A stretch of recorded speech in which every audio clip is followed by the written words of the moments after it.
¿Cómo estaba conformado el recinto ceremonial de Tenochtitlan?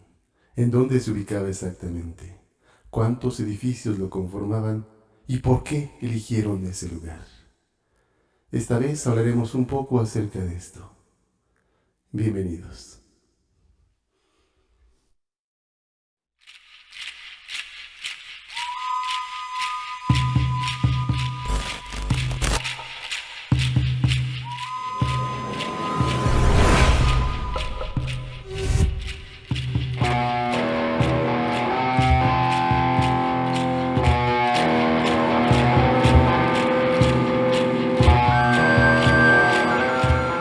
Para todas las civilizaciones antiguas, para todas las culturas de la antigüedad, era muy importante, fue muy importante determinar en dónde iba a estar ubicado el lugar sagrado, aquel lugar donde habitaran sus dioses, y también determinar el lugar donde iban a habitar los hombres. Este tipo de fundaciones siempre iban acompañadas de símbolos míticos que le daban legalidad a tales acontecimientos, y muchas veces no importaba que solamente fueran mitos, que nunca hubieran ocurrido en realidad. Y los aztecas, posteriormente llamados mexicas, no fueron ajenos a este tipo de situaciones. Así que fue así como establecieron su ciudad en un lugar donde su dios Huitzilopochtli les hizo ver determinados símbolos. ¿Cuáles fueron estos símbolos? Pues obviamente recordamos en donde encontraron el águila posada sobre un nopal. Aunque este hecho en realidad nunca existió, lo señala bien la historia. En realidad, los aztecas se asentaron donde se los permitió el señor de Azcapotzalco. Sin embargo, no podemos negar que la leyenda es realmente hermosa y se sostuvo con el tiempo, cobrando mucho mayor importancia, como si en verdad la fundación hubiese sido resultado de un mandato divino. Bueno, una vez que a los aztecas les conceden los terrenos para su ciudad, dicen las fuentes históricas, construyen su primer templo para Huitzilopochtli, quedando así marcado el espacio sagrado, a la vez que dividen los terrenos en 4 partes para la construcción de la ciudad. En la lámina 1 del Códice Mendocino nos da una idea de cómo la parte sagrada quedaba en el centro con las 4 partes a su alrededor. Con el crecimiento de la ciudad, que se piensa que llegó a tener más o menos unos 200,000 habitantes, y llegó a tener al mismo tiempo 78 edificios en aquel centro o recinto ceremonial, el cual debió sufrir varias ampliaciones. Tanto los datos históricos como los arqueológicos nos proporcionan información sobre este dato en particular.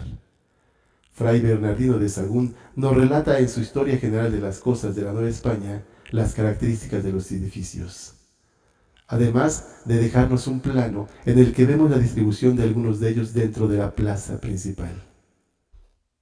De esta forma sabemos que habían 2 juegos de pelota, los cuales no solamente tenían un carácter ritual, sino que también tenían obviamente un carácter deportivo. El principal de estos juegos de pelota se encontraba en la calle de Guatemala, atrás de la catedral, en el lugar preciso en el que lo ubicó Fray Bernardino de Sahagún en su plano y orientado en la misma dirección, es decir, de este a oeste. Las exploraciones arqueológicas han permitido conocer la posición del Templo del Sol, excavado en 1976, debajo del sagrario de la catedral. De este edificio se conocen varias de las etapas constructivas que lo hicieron cada vez más ancho y más alto. También se exploró un templo de planta circular que fue posiblemente dedicado a Ejecatl Quetzalcóatl, dios del viento, junto al Templo del Sol. Al sur del Templo Mayor encontramos los restos del templo de Tezcatlipoca, el cual también estaba orientado hacia el oeste. Frente a este edificio se encontró hacia 1985 una estructura circular pintada de rojo y con representaciones de conquistas militares, las cuales, según Felipe Solís, correspondieron a las que realizó Moctezuma I, quien gobernó Tenochtitlan entre 1440 y 1469. En el año de 1901 se localizó una escalinata que corre de oriente a poniente debajo del edificio de los marqueses del Apartado, y frente a ella las esculturas de un felino, una serpiente y un ave.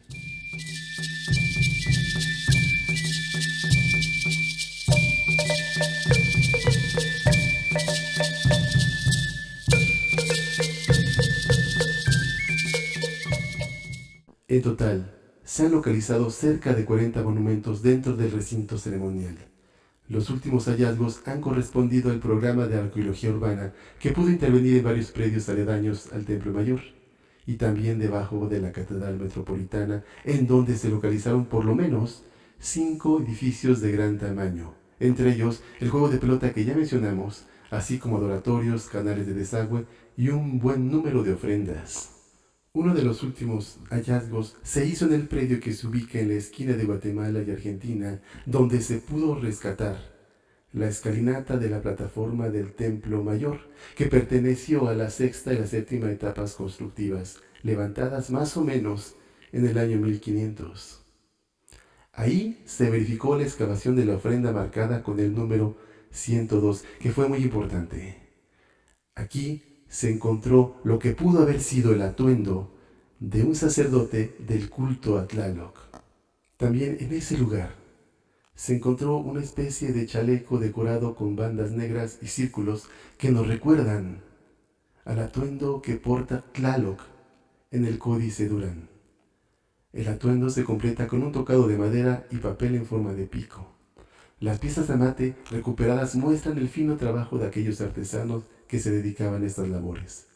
Otra pieza de tela mostraba restos de decoración a base de plumas de aves. También se encontraron una calabaza, bolsas de papel, flores de pericón, ramas de ahuehuete y mezquites, espinas de maguey y restos de algunos moluscos.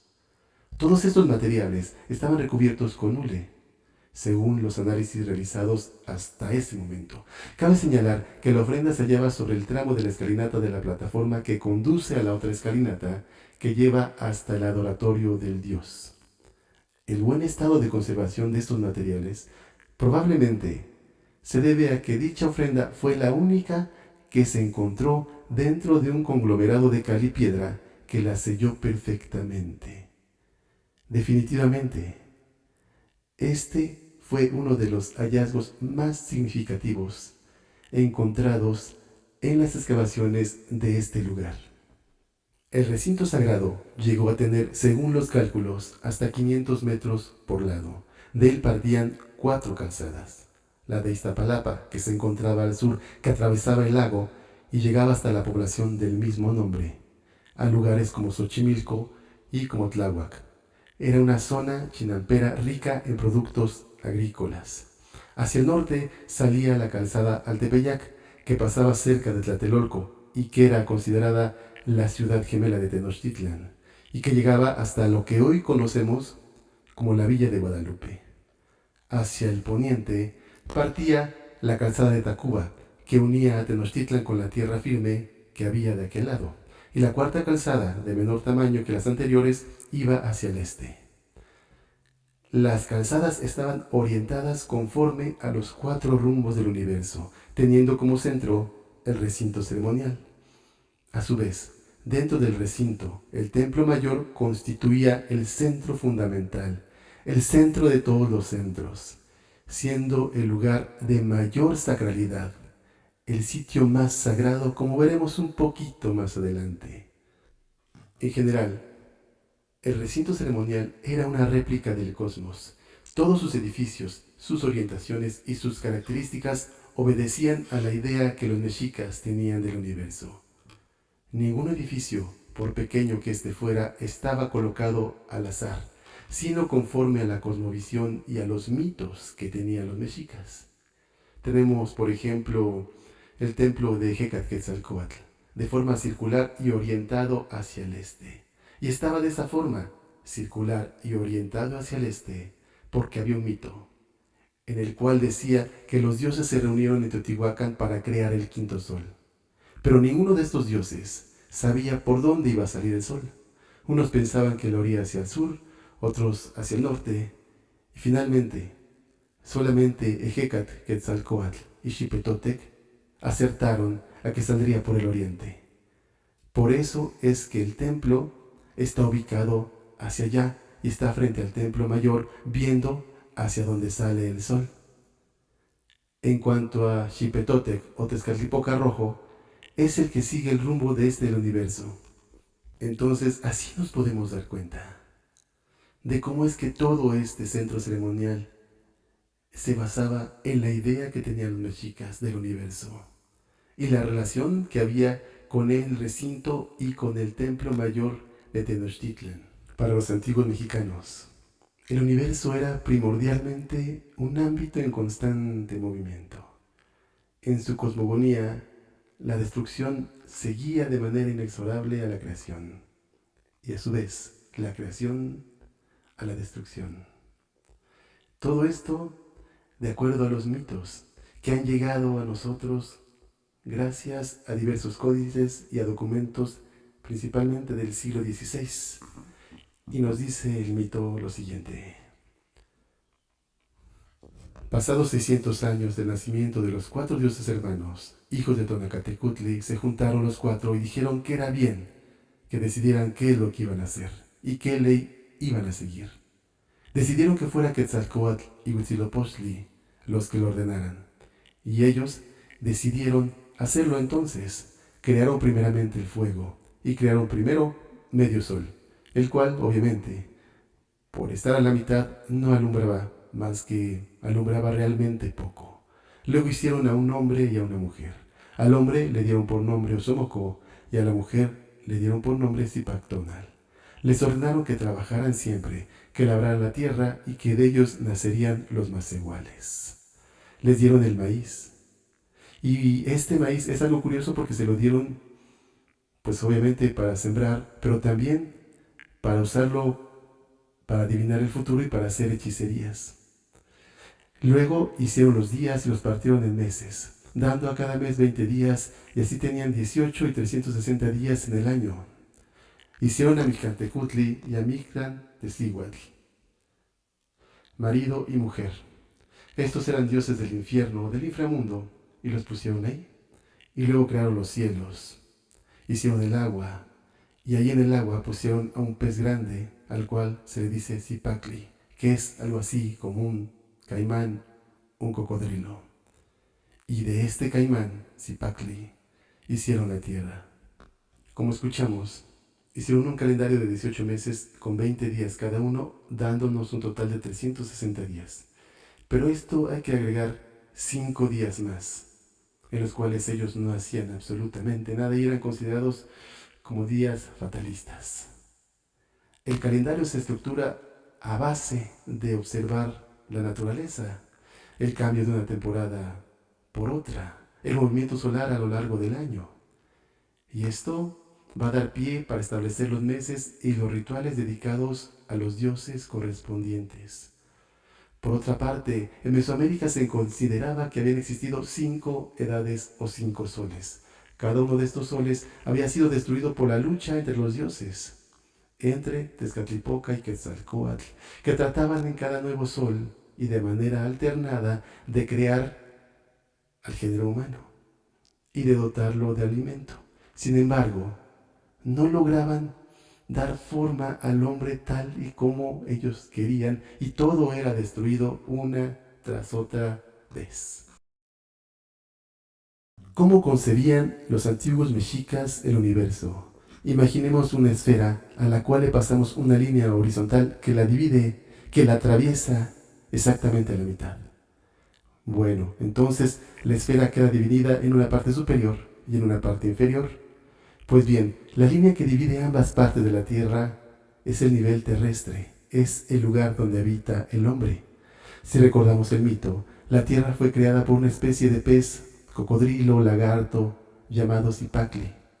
La mitad superior de esta esfera está contemplada por los niveles superiores o los niveles celestes, en tanto que la parte inferior será el inframundo. Los niveles celestes son 13, y de acuerdo con el Códice Vaticano, se considera que en el primero de ellos se encuentra la luna y las nubes, El segundo es el Citlalco, o lugar de las estrellas. El tercero es el lugar por donde pasa diariamente el sol. En el cuarto nivel está Venus, y según otra versión, en él se localiza el Huitzilopochtli, deidad de las aguas inmundas, que es la deidad hermana de los tlaloques. El quinto cielo es aquel por donde pasan los cometas y donde se encuentra el giro. El sexto y el séptimo se representan con colores, mientras que el octavo sería el lugar donde se forman las tempestades o el lugar que tiene esquinas de lajas de obsidiana. Del noveno en adelante eran lugares de los dioses. Y el nivel número 13 era el Omeyocan. Ahí, en el Omeyocan, habitaba la dualidad por excelencia. Por otro lado, el inframundo se contaba a partir de la tierra hacia abajo y estaba constituido en esta ocasión por 9 niveles. Y tanto Fray Bernardino de Sahagún como el Códice Vaticano registran estos lugares. Para el franciscano Sahagún, el primer paso era atravesar por 2 cerros que chocan entre sí. Después venía el lugar de la culebra que guarda el camino, el lugar de la lagartija verde. Luego había que atravesar 8 páramos y 8 collados, pasar el viento frío de Navajas, cruzar el río Chiconahuapan y finalmente llegar al Mictlán. Otra versión nos habla de la tierra en donde se coloca el cadáver que será devorado por Tlaltecutli, señor de la tierra. De ahí hay que atravesar un río, el lugar de los cerros, cruzar el cerro de obsidiana, el sitio donde tremolan las banderas, el lugar donde se flecha la gente, el lugar donde se comen los corazones, el lugar de la obsidiana de los muertos y por último, llegar al lugar sin orificio para el humo. Que esta es una de las versiones del Mictlán, el más profundo de los inframundos, en donde habita la pareja de Mictlantecutli y Mictlancíhuatl, señores del lugar de los muertos. De esta manera, la estructura del universo en sentido vertical estaba constituido por 3 niveles: los cielos, la tierra y el inframundo. A su vez, en sentido horizontal estaban los 4 rumbos del universo, cada uno de ellos regidos por un dios y asociado con un color, un glifo, un árbol y un ave. Así tenemos cómo el dios viejo, señor del fuego y del año, Xiuhtecutli, se encuentra en el centro. Con su sabiduría, este dios guarda el equilibrio universal ante la actitud beligerante de los dioses que ocupan los 4 extremos del universo. El rumbo del norte estaba regido por Tezcatlipoca en negro. Su símbolo era Tecpatl, o cuchillo de sacrificios. Este rumbo se conocía como Mictlampa, o lugar de los muertos y del frío, y se vinculaba a lo seco y a lo árido. En contraposición, en el rumbo del sur se encontraba Tezcatlipoca Azul, que algunos lo identifican con Huitzilopochtli. Su glifo era el conejo y se le consideraba como el lugar de la abundancia, y se le llamaba Huitztlampa, o lugar del sacrificio con espinas. En el oriente se encontraba Tezcatlipoca Rojo, identificado también como Xipetotec. Su símbolo era la caña, y se decía que este era el rumbo masculino del universo. Por ahí salía el sol diariamente para alumbrar el mundo de los hombres. Iba acompañado por los guerreros muertos en combate o en sacrificio, a quienes se les deparaba seguir al sol desde su nacimiento hasta el mediodía. El poniente estaba regido por Quetzalcóatl. Su color era el blanco y su glifo, Cali o casa, se asociaba a las mujeres y por ende era el rumbo femenino del universo, por lo cual se le conocía como Cihuatlampa. A partir del mediodía hasta el atardecer, las mujeres muertas en el parto acompañaban al sol, pues se consideraba que el trance de dar luz era así como un combate. A estas mujeres se les conocía con el nombre de Mosihuaquetzque, o mujer valiente, o también se les llamaba Cihuateteo, o mujeres diosas. De esta manera, cada rumbo del universo formaba una dualidad con su contraparte: seco y árido, abundancia y masculino y femenino. Toda esta concepción del universo estaba expresada, como se dijo, en el recinto sagrado de Tenochtitlan. En términos generales, este recinto sagrado guardaba una disposición oriente-poniente, obedeciendo a lo que es el recorrido que hace el sol. En sus diferentes edificios se llevaban a cabo diferentes ceremonias según el dios al cual estaban dedicados. El calendario ritual abarcaba todo el año y cronistas como Fray Bernardino de Sahagún y Durán, entre otros, nos han dejado pormenores de las ceremonias que se celebraban mes con mes. Todo esto nos da una primera idea de cómo y por qué estaba conformado el centro ceremonial en Tenochtitlán. Datos muy interesantes, sorprendentes. Esperamos que a ustedes también les haya causado la misma impresión. Tlazocamati Miek. Muchas gracias y hasta pronto.